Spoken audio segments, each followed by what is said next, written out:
Mis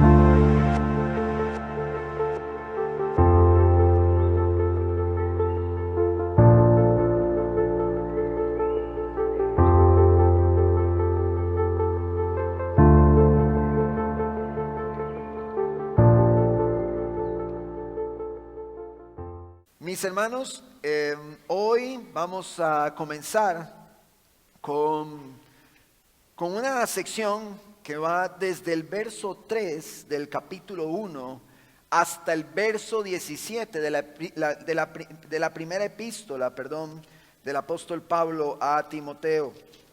Desde el verso 3 hasta el verso 17 tenemos una sola idea que queremos rescatar, pero para poder rescatarla en esencia, tuve que dividir esto en dos partes. Entonces, el sermón de hoy se titula La ley y el evangelio, pero es la parte 1, la parte A o la parte 1. Estaremos con la segunda parte el próximo domingo. El día de hoy estaremos trabajando los versos del 3 al 11 de la primera epístola del apóstol Pablo a Timoteo. Amén, ¿están conmigo? ¿Sí? Recordamos un poquito, mis hermanos, acerca de Timoteo, un joven creyente de Listra, que escuchó la predicación, que fue formado por su abuela, por su madre desde niño, y que fue comisionado para una misión específica.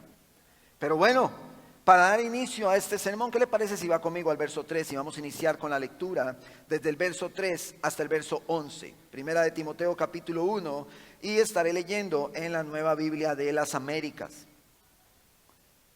Se titula Advertencia contra las doctrinas extrañas. Tal como te rogué al salir para Macedonia,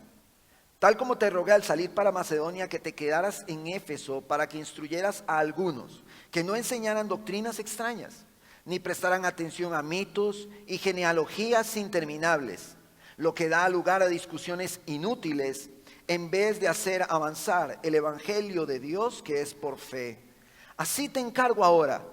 Pero el propósito de nuestra instrucción es el amor nacido de un corazón puro, de buena conciencia, de una fe sincera, pues algunos, desviándose de estas cosas, se han apartado hacia vana palabrería.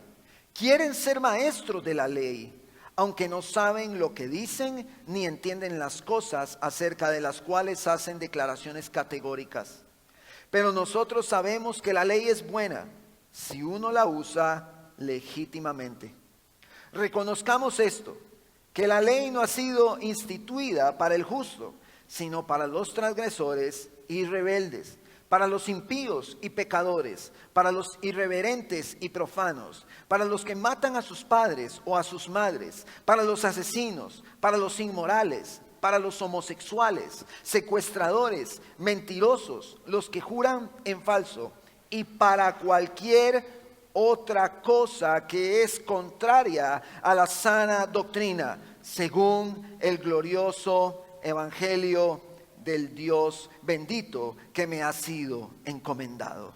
Entonces, mis hermanos, recordamos esta comisión que recibe Timoteo, un hombre que se encontró con el Señor camino a Damasco cuando iba persiguiendo a la iglesia. El apóstol Pablo se encuentra en medio de su ministerio para el segundo viaje con un joven creyente en la ciudad de Listra, donde en el primer viaje el apóstol había sido apedreado. En este segundo viaje él se encuentra con Timoteo. Dice la palabra que Timoteo, solo vimos en el sermón anterior, era un hombre de buen testimonio y muy respetado en el cuerpo de creyentes, en la iglesia. Su testimonio era reconocido por todos. Vimos cómo el apóstol Pablo se encuentra bajo el gobierno de Cristo, cómo Timoteo también se encuentra bajo el gobierno de Cristo, pero aún más, cómo la iglesia se encuentra bajo el gobierno de Cristo. Vimos cómo Dios levanta hombres para ejercer su gobierno y mantener en orden la iglesia. Uno de los propósitos principales de la comisión del apóstol Pablo para con Timoteo era ir y restablecer el orden en la iglesia de Éfeso. Se habían generado algunos conflictos, algunos desórdenes, y Timoteo, como pastor de Éfeso, ya sirviendo en el ministerio comisionado por el apóstol Pablo, no solamente debe detener las falsas enseñanzas, sino que debe enfrentarse a esos falsos maestros. Entonces, una lucha, hermanos. En Éfeso teníamos algunos conflictos que estuvimos mencionando. Teníamos las falsas enseñanzas, que es lo que estaremos trabajando el día de hoy. Luego vemos un desorden en la adoración. Vemos la necesidad también de líderes capacitados. Y vemos también un materialismo que se está dando por medio de hombres corruptos que están cobrando, que están buscando ganancia deshonesta por medio de su liderazgo. Están tratando de abusar de la iglesia para sacar ganancia por medio del evangelio. Hombres corruptos, hombres ladrones y cualquier parecido a muchos hombres del día de hoy, mis amados hermanos, no es coincidencia. Es la misma operación satánica, es lo mismo. Esta epístola, hermanos, también nos muestra a Cristo como Rey, como Salvador, como Señor y como cabeza de la iglesia. No es, hermano, la cabeza de la iglesia el pastor. Como respondió hace un tiempo un varón, ¿quién es la cabeza de la iglesia? El pastor. No, no es el pastor la cabeza de la iglesia. La cabeza de la iglesia es nuestro Señor Jesucristo. Esta epístola también nos revela un orden armonioso que Dios quiere que su iglesia tenga. Y cuando hablamos de un orden armonioso, me puse a pensar en cómo, por un suceso que tuve esta semana, les voy a comentar, cómo lo podemos ver esta armonía en muchas cosas de las que están en nuestro alrededor. Como por ejemplo, ligado al suceso que tuve esta semana, el motor de un vehículo. Hay hermanos que conocen acerca de mecánica, acerca de motores, y yo los he escuchado decir, ¿cómo está ese motor de afinadito? Y yo digo, bueno, para mí suena igual que todos los motores, yo no entiendo sobre eso. Pero hay algunos hermanos que tienen un oído sensible a eso, que tienen un oído preparado para eso, y ellos dicen, ese motor está afinado. El motor de un vehículo tiene un montón de componentes eléctricos, mecánicos, con diferentes tipos de materiales, pero ese motor debe mantener en su trabajo, mientras los pistones trabajan, el aceite corre por el motor, el sistema de enfriamiento camina, debe tener un orden armonioso para que logre caminar de la mejor manera. ¿Están conmigo? Bueno, resulta que a su pastor le sucedió que el carro empezó a dar un problema, el día de domingo empezó a dar algunos problemas, y yo decía, bueno, mientras camine, aquí va. Entonces el carro me daba problemas cuando lo arrancaba. Le pregunté a algunos hermanos que qué pensaban que eran. Los hermanos casi que le dieron al clavo y me dijeron, eso es una bujía, una bobina, el carro perdió un pistón. Entonces ellos me dicen eso, pero yo no conozco las implicaciones de que un carro pierda un pistón. Entonces yo dije, mientras camine, pues ahí va. Pero el motor tiene un orden armonioso que aunque el carro camine, no significa que las cosas van bien o van caminando como tienen que caminar. El hecho de que el carro avanzara y me trasladara de un lugar a otro no significaba que el motor estaba funcionando como es debido. Entonces yo dije, bueno, no importa, lo llevé, que lo vieran rápidamente, ya llegué a un acuerdo para entregarlo el martes y que le hicieran pues el trabajo, pero resulta que yo voy para mi casa, ya el otro día lo tenía que entregar, yo voy para mi casa y estaba ese aguacero, ese baldazo, y entonces yo digo, bueno, ya voy a llegar, todo bien, mañana lo saco y todo pura vida, hasta que llegué a la cuesta, los que conocen mi casa, llegamos a la cuesta y el carro que iba adelante paró para darle paso a una señora con el niño, nada del otro mundo. Cuando yo meto primera para salir, el carro no sale, hermanos. El carro no tiene fuerza. Yo no sabía que la falta de un pistón hacía que el carro en una cuesta no subiera. No me había pasado que me quedara en una cuesta mientras el carro me presentó el problema. Entonces yo dije, bueno, esto no es mucha cosa, y hasta que volví a ver por el retrovisor y estaba el bus hacia atrás y veo por el retrovisor del lado y la fila de carros hacia atrás y yo dije, ¿ahora qué hago? Y ese aguacero, hermanos, y bueno, fue un momento bien bochornoso, bien acongojante. Tuve que hacer algunas piruetas, echar el carro para atrás, hasta abajo, agarrar impulso, darle campo al bus, la gente haciéndome señas y todo eso, hermano, fue acongojante. Pero ¿por qué traigo esta ilustración?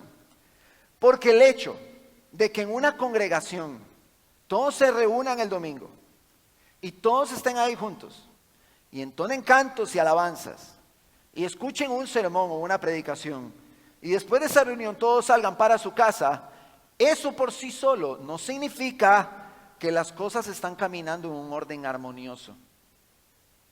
Porque cuando llegue la cuesta, lo que está mal va a salir a la luz. En algún momento las cosas que se hacen mal tienden a generar un problema. Dios nos muestra por medio de su palabra cómo Él quiere que la iglesia camine en un orden armonioso. Un orden que Él ha establecido. Hermanos, como les dije, Dios no es un Dios de desorden. Dios no es un Dios de que ahí vemos qué pasa. Dios no es un Dios como les decía yo, del tinintintín, de que ahí vamos ahí lo que va saliendo, a ver ahí lo que... No, Dios no es así. Dios es un Dios de orden. Esto no elimina su voluntad soberana, que puede hacer que las cosas cambien de un día para otro. Eso no elimina esa voluntad soberana, para nada. Pero en el marco de la iglesia hay un orden que Él mismo ha establecido y que la iglesia de Éfeso había roto. Entonces la iglesia de Éfeso se encontraba en una situación como la que yo me encontraba en esa cuesta. Había un desastre, había un problema, había un caos y eso genera facturas. Una factura, una tremenda factura. Pero genera problemas en la iglesia y Dios, en su cuidado amoroso para con ella, le transmite hoy por medio de su palabra, para su cuidado y para su bienestar, cómo debe caminar, cuál debe ser el orden de la iglesia. Éfeso era una iglesia que estaba presentando todos estos problemas y Timoteo era el hombre que tenía que llegar y decir, bueno, mis hermanos, ustedes, bueno, los que están enseñando, algunos que están enseñando estas cosas se van a detener. Ya no van a enseñar esto, vamos a hacer algunas modificaciones, vamos a levantar un liderazgo sano, vamos a levantar obispos, ancianos, pastores que sean conforme a los requisitos que Dios demanda en su palabra. Los diáconos deben de tener estos requisitos, también deben cumplir con ellos. Y tenemos ahí una serie de cosas en esta epístola que estaremos viendo. Hermanos, pero Dios es un Dios de orden. Dios no es un Dios de desorden, es un Dios de orden. Y vimos cómo en una sociedad como la de hoy, el orden viene a ser molesto para algunos. Acostumbrados a hacer durante todo su diario vivir como quieren, como a ellos les place, la iglesia, siendo una institución sagrada, no es un lugar cuya cabeza es Cristo, no es un lugar donde hacemos como a nosotros nos place, sino que Pablo le escribe a Timoteo y le dice, te escribo para que sepas cómo conducirte en la casa de Dios, que es la iglesia. Y vimos aquella ilustración de que usted puede hacer lo que usted quiera en su casa, pero usted no llega a hacer a la casa de otro lo que usted quiere, porque es la casa de otro. Y esta, la iglesia, nosotros, el templo que somos nosotros, es la casa de Dios. Y Pablo le dice a Timoteo, yo quiero que sepas cómo conducirte en esta casa. Esta es la forma en la que debes hacerlo. Y viene un orden para la iglesia, pero en el primer extracto, extracto que vamos a ver hoy del verso 3 al verso 11, le instruye el apóstol Pablo a Timoteo respecto a las falsas enseñanzas que se estaban dando. Hermanos, tenemos falsas enseñanzas y Timoteo debe enfrentarlas. Verso 3. Tal como te rogué al salir para Macedonia que te quedaras en Éfeso, para que instruyeras a algunos, no eran todos, eran algunos, que no enseñaran doctrinas extrañas, ni prestaran atención a mitos y genealogías interminables, lo que da lugar a discusiones inútiles, en vez de hacer avanzar el plan de Dios que es por fe. Así te encargo ahora. Entonces, estamos viendo claramente cómo hay una instrucción de que no enseñen lo que no es correcto. esto nos lleva a nuestro primer encabezado. Las falsas enseñanzas deben de ser suprimidas. Las falsas enseñanzas deben ser eliminadas, deben exterminarse. Los líderes de las iglesias, ancianos, obispos, pastores, son comisionados para proteger a la iglesia de la falsa enseñanza. Los pastores son responsables de proteger a la iglesia, y recordé la frase de Juan Calvino que dijo: el pastor debe tener dos voces, una para reunir a las ovejas y otra para alejar y ahuyentar a los lobos y ladrones. Es responsabilidad, hermanos, del cuerpo de ancianos, del cuerpo de pastores, suprimir las falsas enseñanzas. Si hay una falsa enseñanza que se quiere meter por ahí, tenemos que agarrar a ese toro por los cuernos y hay que sacar esa falsa enseñanza. No deben los líderes de la iglesia de Cristo permitir las falsas enseñanzas. Pastor, pero ¿qué pasa si es el pastor el que está dando una falsa enseñanza? Ahí sí estamos metidos en un problema. Ahí sí hay un serio problema. Porque nuestra responsabilidad es velar también por lo que nos enseñan. Nuestra tarea como pastores es sujetarnos a los textos de la palabra de Dios y exponer lo que Dios está diciendo a su pueblo hoy. Timoteo como pastor debía de tener estas falsas enseñanzas, y esto incluye, porque con las falsas enseñanzas ellas no vienen solo con el murmullo, si así se puede decir, de sus mentiras, sino que ellas vienen con prácticas que se oponen a la palabra de Dios. Entonces, los pastores, los líderes, el liderazgo de las iglesias no solo debe de tener las falsas enseñanzas, sino que debe de tener las prácticas que van en oposición a lo que la palabra de Dios ha establecido.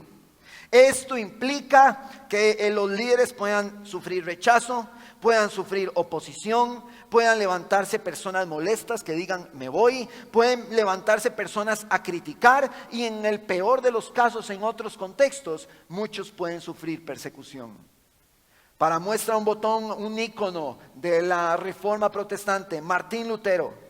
Martín Lutero se opuso a una falsa enseñanza. Estaban enseñando que con las indulgencias, pagando por ese documento, John Tetzel andaba por todo lado diciéndole a la gente: si pagas una indulgencia, las almas de las personas que han muerto con la indulgencia que estás pagando van a poder ir al cielo y salir del purgatorio. Esa es una enseñanza que va en contra, va en oposición a lo que la Biblia enseña. Martín Lutero se levanta y le dice: ustedes son corruptos, son mentirosos. En ese tiempo de la Inquisición, la Iglesia Católica enseñaba la salvación por obras, y Martín Lutero dice: no es salvación por obras, es por la fe en Cristo Jesús. Él se opone, y él tiene dos frases célebres. En esta oposición, en esta lucha, él utilizó dos frases dentro de muchas, y voy a citar dos. Dice: cualquier enseñanza que no se encuadre con las Escrituras debe ser desechada, aunque haga llover milagros todos los días. Todo aquello que se opone a la Escritura, aunque traiga milagros, debe ser desechado. Debe sacarse de allí. Y él dice también en otra frase: no oponerse al error es aprobarlo. No defender la verdad es negarla. Así que nuestra tarea, el liderazgo, es defender la verdad y oponerse a las falsas enseñanzas, y tener la capacidad de ahuyentar a los lobos rapaces que quieran meterse dentro de la iglesia a enseñar algo en oposición al evangelio. Timoteo, en su función de liderazgo como pastor, él debía de tener estas falsas enseñanzas. Ahora, estuve revisando, hermanos, comentarios, leyendo, viendo por todo lado, hermanos, cerraba los ojos y veía letras. Estuve revisando por todos lados, y aunque no hay un dato preciso, exacto, respecto a lo suscitado en estos puntos de las fábulas y las genealogías interminables, quiero leerles el comentario de J.N.D. Kelly. Él sugiere que las fábulas y las genealogías interminables debían haber estado relacionadas con interpretaciones alegóricas o legendarias del Antiguo Testamento, teniendo como centro la genealogía de los patriarcas.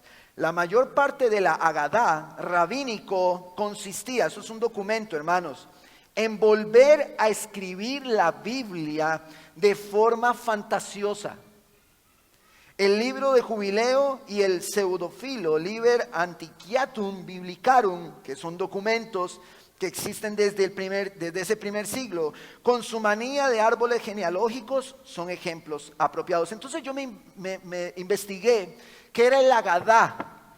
Resulta que el término se deriva del verbo agat, confiar o anunciar. Designa en contraposición, a otros términos, la literatura rabínica que no contiene normas jurídicas o morales, sino que se presenta bajo formas literarias diversas, como leyendas, fábulas, relatos, parábolas, como un desarrollo narrativo de los pasajes bíblicos. Es como una extraescritura que toma la Biblia y la hace fantasiosa. Desde esos tiempos existía. La Agadá cuenta interpretando y actualizando libremente los sucesos salvíficos del pasado que narran la Biblia, sacando de ellos enseñanzas espirituales.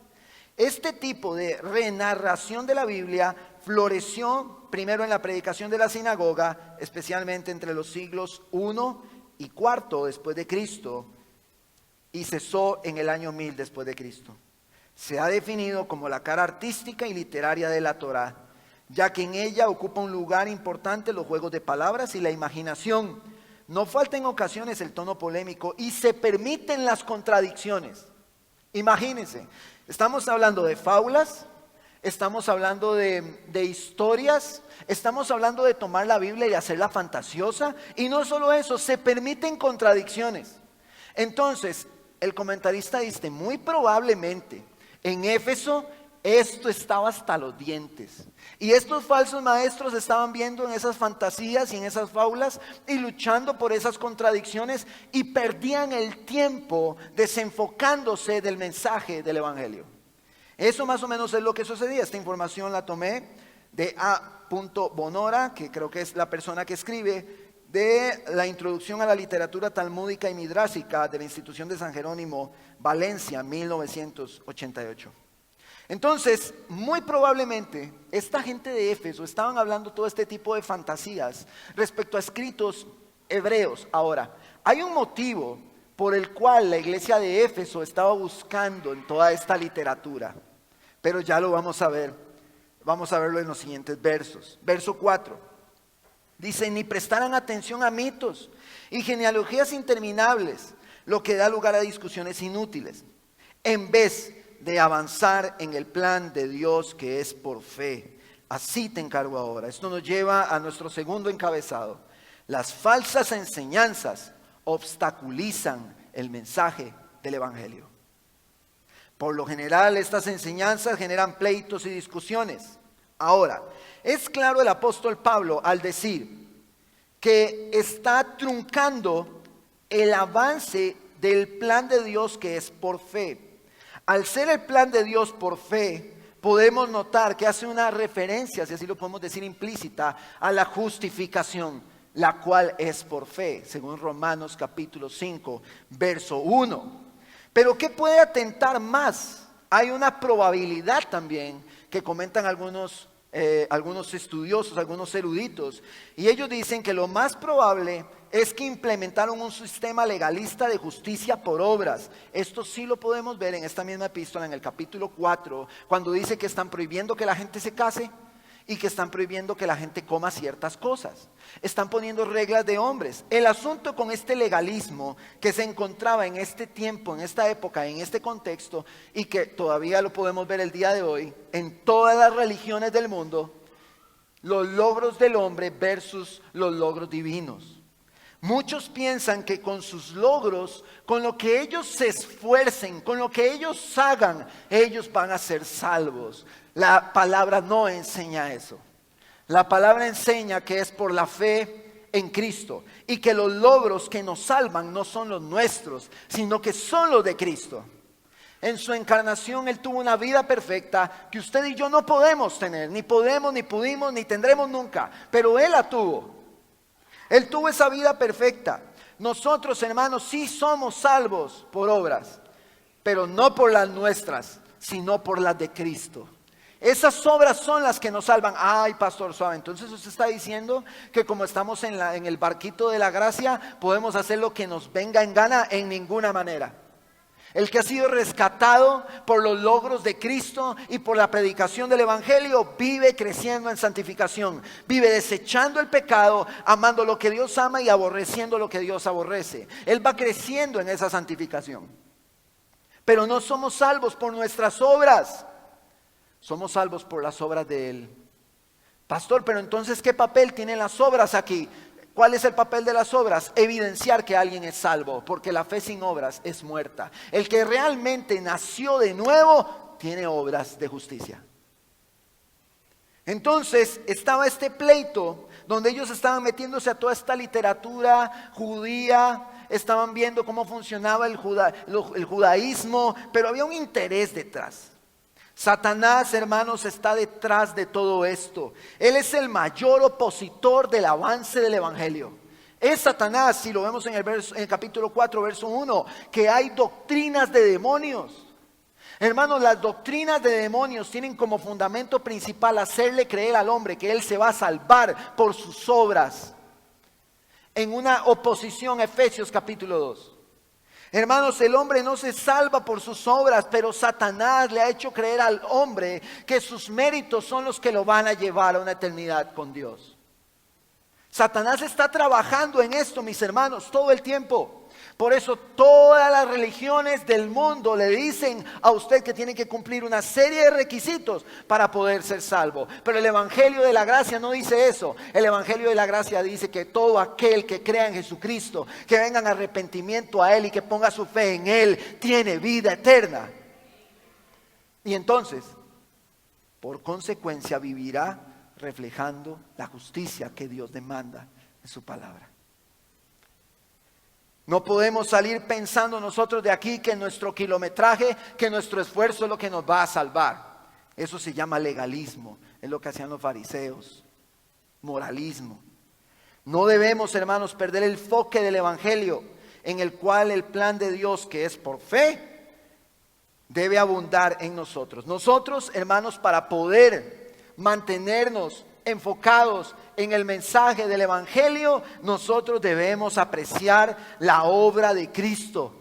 Debemos apreciar lo que Dios ha hecho por medio de Él. Debemos de buscar la gloria de Dios en la faz de Cristo. Debemos amar a Cristo. Debemos luchar por ser como Cristo. Trabajar por reflejar a Cristo todo el tiempo. La iglesia debe ver a Cristo. En el momento en el que la iglesia deja de ver a Cristo, adivine quién ve. Al hombre. Se ve a sí mismo. Nosotros estamos llamados a ver a Cristo, a vivir en obediencia para Él. Ahora, en el marco de nuestra iglesia local, la iglesia de Moravia, entendiendo que Satanás es sutil, entendiendo que el corazón del hombre es engañoso, debemos esforzarnos dentro de la iglesia por mostrar la centralidad del Evangelio y darle la preeminencia a Cristo en todo. En la dinámica de la iglesia, en nuestros sermones, en nuestros cantos, en nuestras enseñanzas, en nuestras conversaciones, debemos esforzarnos por darle la preeminencia a Cristo y a su obra en todo lo que nosotros hacemos. El Espíritu Santo, hermanos, ha inspirado las Sagradas Escrituras y el Espíritu Santo le da la preeminencia cósmica a Cristo en ellas. Es nuestra labor hacer lo mismo si en nosotros está operando el Espíritu Santo. Si el Espíritu Santo está operando en nosotros, la preeminencia en nuestras conversaciones, la preeminencia en nuestros cantos, en nuestros sermones, en nuestras reuniones, la va a tener Cristo. Como iglesia local debemos esforzarnos en esto. Hermanos, hay sermones, hoy día hay predicaciones que ni siquiera mencionan a Cristo. No hablan de Cristo. No mencionan a Cristo.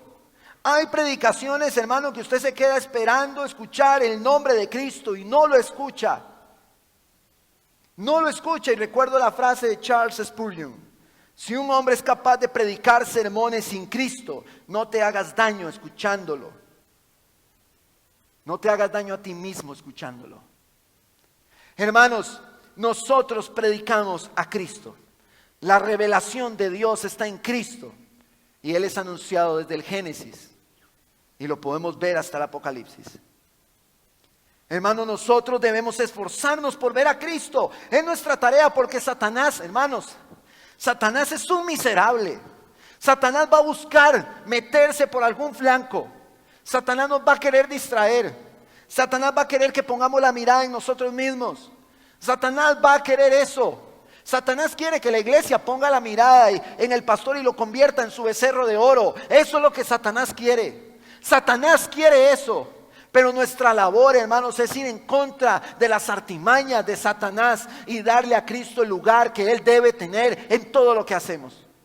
Esto, hermanos, traerá implicaciones, pero sean las que sean, sean las implicaciones que sean, es nuestra labor esforzarnos por darle a Cristo el lugar central en todo lo que hacemos. Hermanos, si Cristo no está, no estamos haciendo nada. Si Cristo no es anunciado, ¿qué estamos predicando? ¿Qué estamos predicando si Cristo no es anunciado? ¿De qué estamos hablando? ¿Qué estamos haciendo? ¿Qué estamos cantando? Si el Evangelio no reina en nuestros cantos, ¿qué hacemos? ¿Qué estamos haciendo?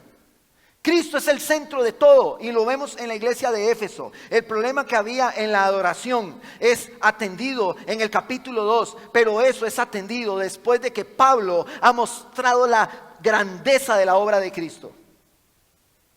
Nosotros debemos de ver a Cristo, mis hermanos. En todo lo que hacemos, Cristo debe ser el centro. Esto nos da otro encabezado, el tercer encabezado. El propósito, hermanos, de ver el Evangelio es que amemos a Dios como Él quiere que lo amemos. La meta es para el apóstol Pablo y para Timoteo que la iglesia pueda abundar en un amor nacido de un corazón limpio. Un corazón que es regenerado, un corazón que es obediente. La idea es que la iglesia, por medio del Evangelio, la iglesia de Éfeso, sea transformada y que de ella pueda brotar el amor, ágape, que es otorgado por Dios. Pablo le dice, esta es la meta, que la iglesia pueda abundar en un corazón que nace, en un amor, que nace de un corazón regenerado, de un corazón transformado. Pero Satanás va a hacer todo lo posible para entorpecer eso. Satanás va a levantar personas que critican eso, que se oponen a eso y que tratan de tomar lo que parece bueno para darle vuelta, enredarlo y quitar la mirada de Cristo de los demás. De un corazón limpio debe nacer este amor, un corazón regenerado, transformado, obediente. Debe venir de una buena conciencia. Una conciencia libre delante de Dios, no acusada por tener una vida de doble moral. No acusada por tener una vida de doble moral. Y rescatamos el principio del coram deo. Estamos delante del rostro de Dios todo el tiempo. Nadie puede burlarse de Dios. Usted se burla, se puede burlar al pastor, se puede burlar al liderazgo, a sus hermanos, a su mamá, a su abuela, a su tía, a su tío. Usted se puede burlar de todos ellos, pero todos estamos expuestos delante de un Dios 3 veces santo. Entonces este amor el cual tienen ellos como meta para la iglesia de Éfeso nace de un corazón transformado, de una conciencia que está segura en Cristo, que está delante de Él todo el tiempo, de una fe no fingida. La vida de Pablo, la vida de Timoteo reflejaba una fe no fingida. ¿Cómo se podía ver una fe fingida y una fe no fingida? La fe sin obras es muerta. Las obras que estos hombres, los falsos maestros, mostraban eran obras que iban contrarias al Evangelio. Tenían una fe muerta, una fe fingida, pero Timoteo no tenía una fe fingida. Él tenía una vida de obediencia que para todos era notoria. Y Pablo dice, tu fe no es fingida, Timoteo, le dice más adelante. Tu fe no es fingida. Pero los falsos maestros no tenían un corazón limpio. No. Los falsos maestros no tienen corazón limpio. Tienen corazones llenos de pecado y malas intenciones. No tenían buena conciencia, sino que estaba corrompida por su propia maldad. Su fe era falsa. Querían reflejar piedad, pero sus intereses eran pecaminosos, a diferencia del apóstol Pablo y Timoteo, que sí eran gobernados por este amor, que sí contaban con un corazón limpio, regenerado y transformado, que sí tenían una limpia conciencia y que tenían una fe real y genuina. Hermanos, por medio de esto que Dios está haciendo, vemos que la meta es que el amor de Dios fluya en el corazón de la iglesia, que nazca de un corazón transformado, de un corazón regenerado, de una buena conciencia y una fe no fingida. Hermanos, esto nos muestra cuando Pablo comisiona a Timoteo y le dice: te ruego, Timoteo, que te quedes. Te ruego que te quedes. Esto nos muestra cómo Dios ama a su iglesia. Usted es iglesia y usted dice: sí, amén. Dios le ama. Dios ama a su iglesia. Dios es la fuente del amor ágape. El que Dios levante hombres al ministerio, como levantó a Timoteo para pastorear su iglesia y cuidarla de las falsas enseñanzas, es una muestra de su amor. El cuidado de las falsas enseñanzas a la iglesia es una muestra de su amor. No lo busquen. Primera de Pedro, capítulo 5.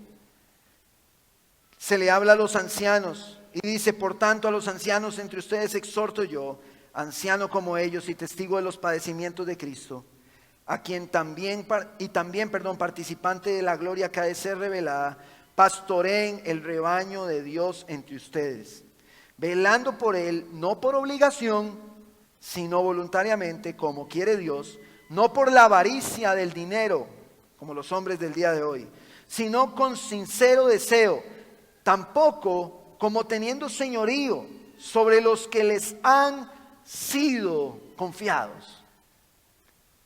Dios ha confiado su iglesia a hombres para guiarla, para enseñarle, para alimentarla, para cuidarla. Dios ha confiado a la iglesia a estos hombres. Y Timoteo era uno de estos hombres. Pero el problema lo vemos más adelante, verso 6. Pues algunos, desviándose de estas cosas, se han apartado hacia una vana palabrería. Quieren ser maestros de la ley, aunque no saben lo que dicen ni entienden las cosas acerca de las cuales hacen declaraciones categóricas. Esto nos lleva a nuestro cuarto encabezado. Los falsos maestros buscan prestigio y alabanza para sí mismos. Ellos quieren que la iglesia les aplauda a ellos. Ellos quieren que la iglesia les adore a ellos. Ellos quieren un prestigio que les dé privilegios. Ellos quieren que la iglesia se derrita a sus pies. Y en el caso de Éfeso y en el caso del día de hoy, ellos quieren que la iglesia se derrita a sus pies para que les den todo su dinero. Esto no es algo nuevo, hermanos. Esto es desde esta época. Esto no es nuevo. Estos falsos maestros quieren ser ellos los exaltados. Ellos le quitan el lugar al evangelio a Cristo, lo toman ellos y ellos dicen: yo soy merecedor aquí. Y toman textos y los tuercen respecto al ministerio pastoral. Vean lo que estos falsos maestros querían. Vean, aquí está. Ellos quieren ser maestros de la ley. Pero ellos no querían ser maestros de la ley para decir: yo sé más. No.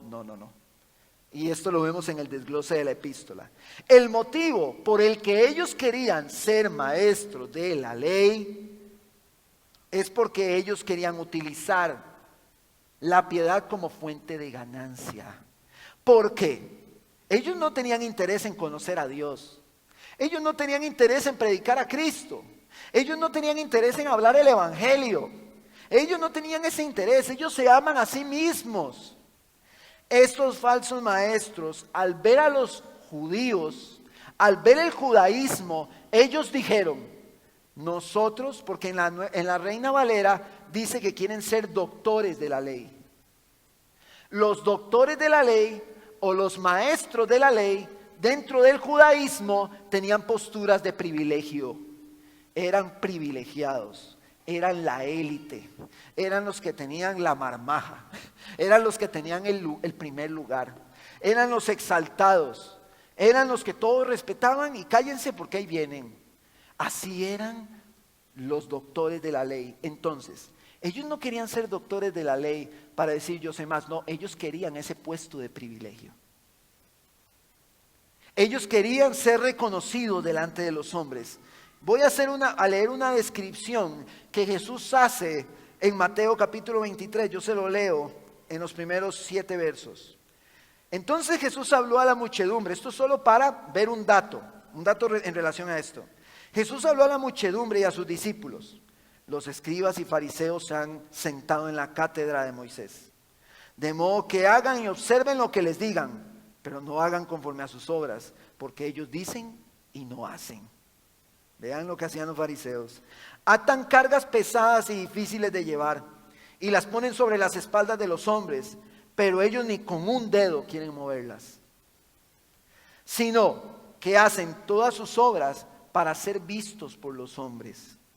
Pues agradan sus filacterías y alargan sus adornos de sus mantos. Aman el lugar de honor en los banquetes y los primeros asientos en las sinagogas y los saludos respetuosos en las plazas y ser llamados por los hombres rabí. Ellos amaban su posición elitista, su posición privilegiada. Entonces en Éfeso dicen, claro, agarremos la ley, empecemos a profundizar en la ley, empecemos a ver todas estas cosas probablemente fantasiosas de las que venimos hablando, porque ellos lo que querían era un puesto de privilegio. Ellos buscaban prestigio, el prestigio que tenían los rabinos dentro del judaísmo. Por eso estos hombres se estaban metiendo con la ley. Por eso estos hombres querían ser doctores, querían ser maestros. Era por eso, porque su corazón estaba buscando la ganancia deshonesta. Porque están buscando privilegio. Así son los falsos maestros. Ellos se aman a sí mismos. Ellos no hablan de Cristo, porque Cristo les quita el lugar. Si hablan de Cristo, ellos se anulan. Si predicamos a Cristo, nosotros los predicadores quedamos anulados. Pero ellos no hablan de Cristo. Ellos hablan de prosperidad y hablan de abundancia y hablan para que te vaya bien mañana y para que seas fortalecido en las pruebas, y te prometen un montón de cosas que la Biblia no promete. Para ellos ser reconocidos por todos. Aman sus BMW, aman sus Mercedes-Benz, 3, 4, 5, 3 motocicletas, 4 motocicletas. Ellos aman su puesto de privilegio. Ellos aman entrar a sus mega iglesias y ser admirados por 2,000, 3,000 personas que nunca tienen acceso a ese pastor, que nunca conversan con él, que no se toman un café con él, que no son pastoreados por él. Pero ellos aman esa figura de ser aplaudidos, de ser reconocidos, de hacerle creer a todos que en ellos hay un poder de Dios que ustedes no tienen. Yo sí lo tengo, ustedes no lo tienen. Y eso no es así, porque el Espíritu de Dios habita en cada uno de aquellos que ha puesto su fe en Cristo. Pero ellos le hacen creer a la gente que ellos tienen un poder diferente. No, hermanos, esto no es así. Nosotros los pastores tenemos una responsabilidad diferente. Eso sí. Y no es un lugar, hermanos, el pastorear y la predicación no es un lugar para orgullo, es un lugar para ser humildes, para reconocer que lo que hoy estoy predicando no es para la audiencia solamente, sino que yo debo estar recibiendo el consejo de Dios y estar creciendo en Él. Es un lugar de responsabilidad que dice que debemos de velar por las almas como quienes han de dar cuentas. Se nos han confiado las almas de la iglesia para orar por ellas, para aconsejarlas, para alimentarlas, para predicarles las palabras de Dios. Esto no es jugando. Estamos hablando, hermanos, delante de un Dios santo, predicándole a la iglesia de ese Dios santo. Y esta iglesia es de Él. Así que no podemos alejarnos del mensaje del evangelio. Por eso Cristo tiene que estar en el centro. Ese es nuestro seguro, esa es nuestra seguridad, que Cristo está en el centro. Y entonces todo el hombre que quiera ser exaltado por encima de los demás viene a ser anulado por Cristo. Juan Calvino decía que el corazón del hombre es una fábrica de ídolos. Muchos llegan a las iglesias buscando encontrar ese ídolo. Es que yo ando buscando al que me inspira. Lo que andan buscando es un ídolo. Un becerrito de oro a quien poder admirar y colocarlo en su altar y decir, bueno, es que ese pastor, él es tan lindo, él habla tan bonito y me dice cosas tan lindas. ¿Te habla de Cristo? ¿Te lleva a ver tu pecado y la necesidad que tienes de un Salvador? ¿Te lleva a ver la necesidad que tienes de Cristo? ¿Te lleva a correr a Él todos los días por tu pecado y por tu miseria? No, pastor, Él nunca me hace eso porque si no yo me pongo triste. No, hermano, este es el mensaje del Evangelio. Lo necesitamos todos los días.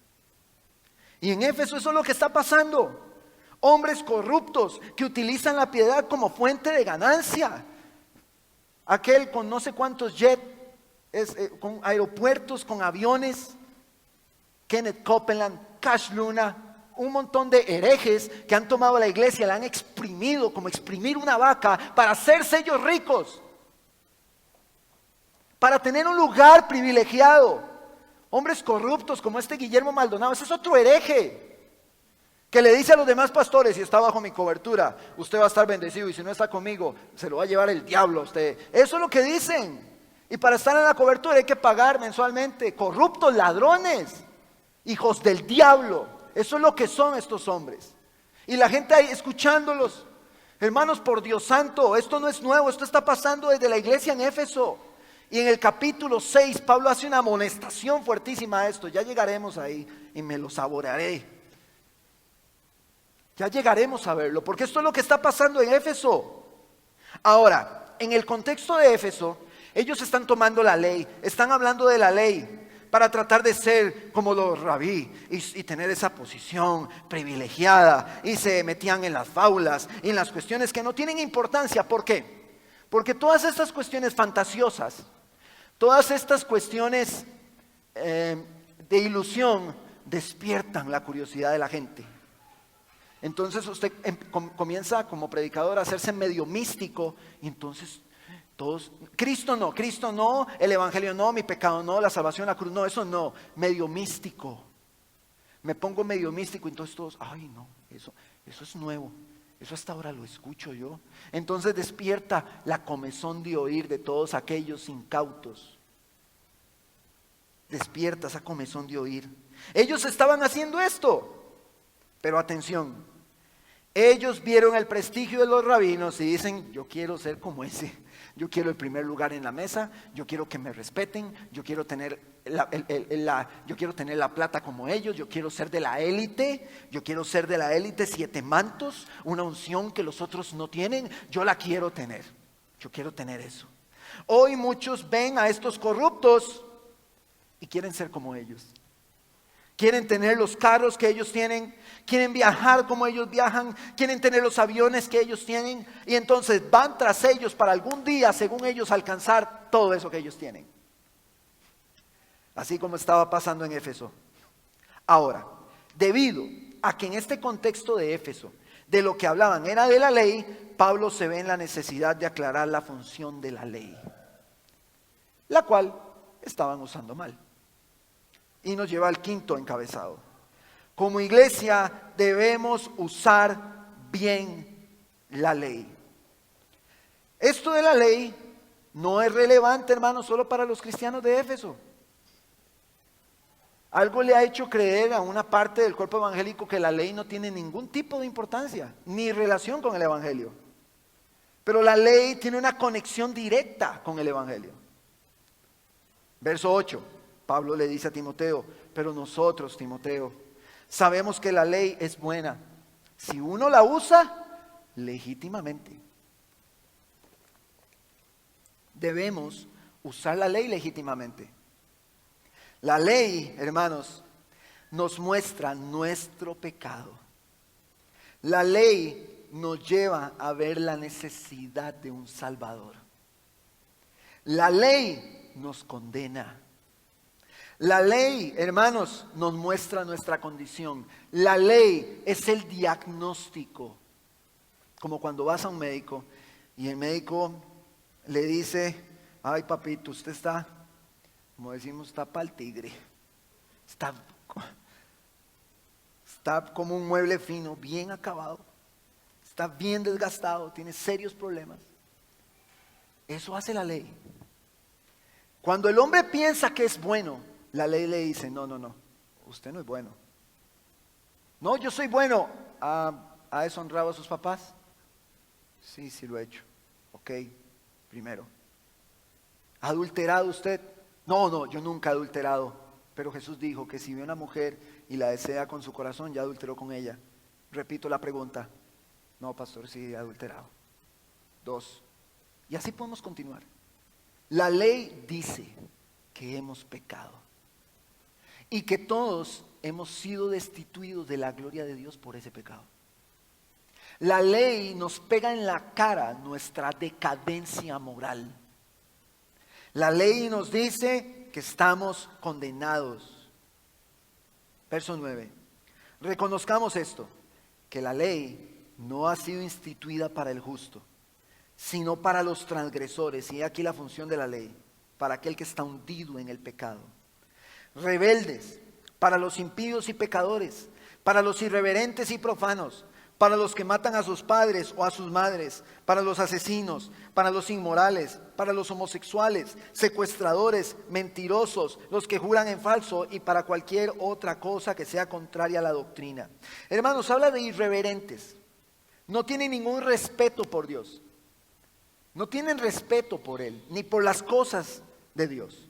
Profanos, debido a esta falta de respeto, cometen actos en contra de Dios todo el tiempo.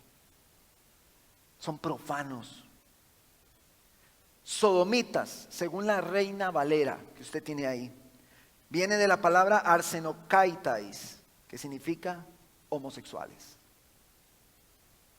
Claramente la palabra de Dios cataloga, no, vamos a ver, no es el pastor, ni es la misma iglesia la que ha catalogado el homosexualismo como un pecado, una falta a Dios. Es Dios mismo en su palabra quien lo ha hecho. Pero nuestra labor es decirle al pecador, como al mentiroso, como aquel que mató a su madre o a su padre, como el mentiroso, así también a los sodomitas, homosexuales, a los profanos y los irreverentes, decirles por medio de la ley, este es tu pecado, este es tu pecado. Y dice, continúa, y para cualquier cosa que es contraria a la sana doctrina, según el glorioso evangelio del Dios bendito que me ha sido encomendado. Hermanos, la ley está para todo aquel que vive en oposición a la voluntad de Dios. Todo aquel que vive bajo los placeres de su carne, para él está la ley. Pastor, pero entonces la ley, ¿qué es? Una mala noticia. Es llegar a un médico y que el médico me diga, bueno, esta es tu mala noticia, tenés este diagnóstico, esta es la crisis en la que estás. Eso es lo que hace la ley, ese es el diagnóstico. Pero no quedamos con la ilustración del médico ahí. Hay una buena noticia. En Gálatas capítulo 3, yo se lo leo, no lo busquen, verso 23 dice, antes de venir la fe, estábamos encerrados bajo la ley, confinados para la fe que había de ser revelada. De manera que la ley ha venido a ser nuestro guía para conducirnos a Cristo. La ley es el que me lleva de la mano a mí, a Cristo. La ley me lleva de la mano a Él. Estas son las buenas noticias.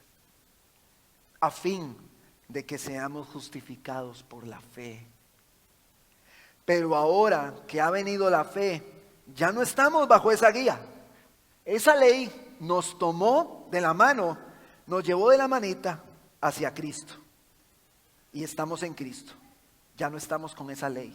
Entonces dice, ya no estamos bajo esa guía, pues todos ustedes son hijos de Dios mediante la fe en Cristo. Porque todos los que fueron bautizados en Cristo se han revestido. ¿Cómo debemos predicar el evangelio al mundo? ¿Sabe cómo? ¿Sabe cuál es la primera herramienta para evangelizar al mundo? La ley. Cuando el hombre piensa que es bueno, usted utiliza la ley para decirle, no, vea, este es su diagnóstico. Usted se encuentra en una condición de pecado terrible y dice la Biblia que este pecado lo separa de Dios y que por este pecado usted ha sido destituido, así como yo, de la gloria de Dios. Somos destituidos. Estamos lejos. Entonces viene la ley y te toma de la mano, te muestra el pecado y la falta y te lleva la ley hasta Cristo. Cuando estás en Cristo, ya la ley no te tiene. Estás en Cristo y eres revestido en Cristo. Por eso dice que la ley no es para el justo por medio de la fe, el que está en Cristo. El que está en Cristo, para él no es la ley, porque ya la ley lo llevó como guía hasta Cristo. Listo, ya la ley cumplió su función.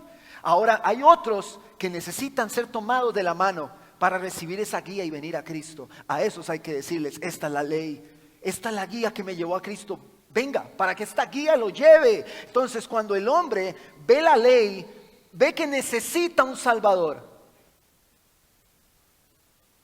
Ve que todos están condenados por la ley. Que la ley dice que vamos a una condenación eterna. Entonces la ley le dice al hombre, necesitas un Salvador. Ese es el mensaje que Pablo estaba defendiendo. Y aquellos otros enredándose en un montón de cosas. Pero se enredaban en un montón de cosas porque sus corazones querían el prestigio. Entonces Satanás opera por medio de hombres corruptos, pero Dios opera por medio de hombres que Él ha llamado para decirle al hombre que la ley lo está conduciendo a Cristo, que lo conduce a Él. Este es el Evangelio. Cristo murió por nosotros, derramó su sangre para limpiar nuestros pecados. Ese es el Evangelio que Pablo está predicando y que le dice a Timoteo, Timoteo, vaya, restablezca el orden, porque las enseñanzas se oponen a eso. Dígales que la ley es buena, pero hay que usarla como tiene que ser. No hay que usarla mal, hay que usarla correctamente, legítimamente. Esta es la condición, la comisión que tiene Timoteo. Entonces los hombres de Dios hoy, los hombres que son llamados por Dios a pastorear, a predicar el Evangelio, deben utilizar la ley como guía para decirle al hombre, necesitas un Salvador. Predicarle a nuestros hijos implica eso. Cuando nuestros hijos fallan, hay que decirles, necesitas un Salvador, así como yo. Y decirles, esta es la guía que te lleva a ese Salvador. Mira tu pecado, este es mi pecado. Mira tu pecado, esta guía te lleva a Cristo el Salvador. Entonces ese es el mensaje que está defendiendo el apóstol Pablo. Hay una oposición al Evangelio, hay una oposición allí y Satanás está operando. ¿Y saben qué es lo más triste y real? Que Satanás no solamente está operando hoy en muchas iglesias, Satanás está bailando en una mesa subido en muchas iglesias. Y él, Satanás, es el que gobierna el mensaje. Porque hay muchos hombres, pastores, predicadores que usted ve en las redes sociales que ni siquiera han nacido de nuevo, que ni siquiera son creyentes, que están cautivos a la voluntad de Satanás, haciendo lo que Satanás quiere que hagan. Y están engañando, lo cual advirtió Jesús y advirtió Pablo en la despedida en Mileto. Están engañando a muchos. A muchos, no engañan a un poquitito, no, engañan a muchos.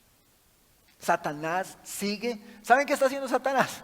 Satanás está subido en las tarimas de muchas iglesias con un micrófono como este, hablándole a la gente. Eso es lo que Satanás está haciendo con hombres que están cautivos a la voluntad de Él. Nuestra labor como iglesia, mis hermanos, es hablar de las malas noticias y decirle, hay una mala noticia para ti, has pecado. Pero también como iglesia, no solo dar el problema, sino dar la solución, dar las buenas noticias. Cristo vino para limpiarte de esos pecados, para que no te dirijas a una condenación eterna, sino para que puedas por Cristo ir a la vida eterna. Ese es el mensaje de la iglesia. Cristo murió por nuestros pecados. Él nos perdona si venimos a Él en arrepentimiento y fe. Pero, hermanos, Satanás va a intentar entorpecer este mensaje. así como en la iglesia de Éfeso. Satanás va a tratar de entorpecerlo. Él querrá añadir a la fe obras para ser justificados. Él querrá distraernos de la verdad. Él querrá decirnos, bueno, este es el orden armonioso que dice la Biblia. Bueno, pero cambiemos esto. Es que resulta que el pastor tuvo una falta, pero pasémoslo por alto. No importa. Satanás va a venir a decirnos, vean, negociemos un poquito estos mandatos, no seamos tan rígidos. Eso va a ser Satanás. Pero nosotros tenemos que recordar que hay una voluntad de Dios no negociable y que debemos responsablemente, mis hermanos, llevar a la predicación y a la vida de la iglesia. Satanás va a querer entorpecer. Debemos, hermanos, permanecer cerca del Evangelio, así, hermanos, agarrados del Evangelio y no zafarnos de ahí. No zafarnos. Quedarnos prensados ahí al Evangelio, sujetos en Cristo. No, es que vamos a ver esto, pastor, podemos ser un poquito más suavecitos. Pero hay un orden armonioso que Dios quiere para su iglesia. Pastor, es que yo quisiera pedirle que hagamos esto, y el pastor puede que diga, o los pastores, no, hermano, eso no lo vamos a hacer. Eso va a suceder. No, eso no lo podemos hacer. Porque es tarea del cuerpo de ancianos, de pastores, velar porque el orden armonioso, bien afinadito como ese motor, se mantenga caminando como Dios quiere que camine. Busquemos siempre a Cristo, hermanos, en todo. Yo quiero que esta iglesia tenga los sentidos afinados. Si usted va a escuchar un sermón en las redes sociales, lo invitan a otro lugar, busque a Cristo en ese sermón. Y si Cristo no está en ese sermón, ore por ese hermano que predicó, varón o persona que predicó, y acérquese y dígaselo. Hermano, me quedé esperando a Cristo aquí. Discúlpeme, pero Cristo es nuestro centro y nuestro todo. Debemos ver a Cristo. No predicamos otra cosa sino a Cristo resucitado. ¿Cuántos dicen amén? Busquemos a Cristo en todo. Ay, pastor, usted sí es un poquito exagerado con esto. Bueno, hermanos, que se vengan las consecuencias, pero debemos darle la preeminencia a Cristo en todo, en todo. Como iglesia local aquí en Moravia, debemos reconocer el gobierno de Cristo. Debemos reconocer que Él está gobernando a su iglesia, que Él es la cabeza, que Él es la piedra angular, donde todo el edificio crece en una simetría perfecta, bien ordenadito, bien coordinado, ahí crece.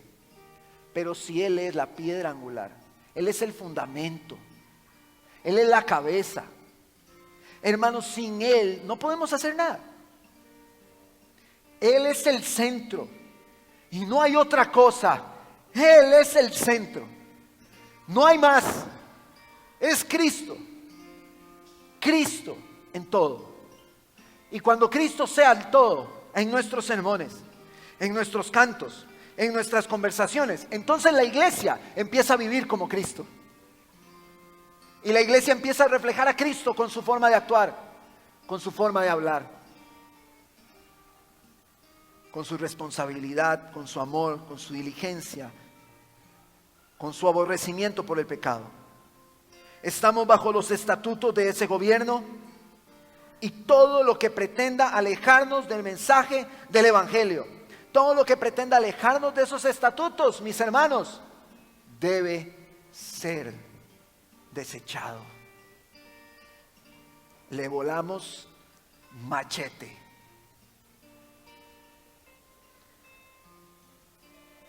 Las malas noticias son que por el pecado todos hemos sido destituidos de la gloria de Dios y somos merecedores de una condenación eterna. Esas son las malas noticias. Pero las buenas noticias son que Cristo vino para darnos vida y vida en abundancia. Cristo vino a darnos esperanza, a darnos gozo, a darnos paz, a darnos seguridad. Él vino a darnos todo eso. Y todo aquel que cree en Cristo, sobre él viene el Espíritu de Dios a operar en él. Y la obra del Espíritu Santo, después de esta obra redentora, se aviva en el corazón de la iglesia. No para crecer en experiencias emocionales, sino para reflejar con su vida que Cristo es su Rey, que Cristo es el Rey soberano de su vida. Así que yo quiero animarle a que reflexione.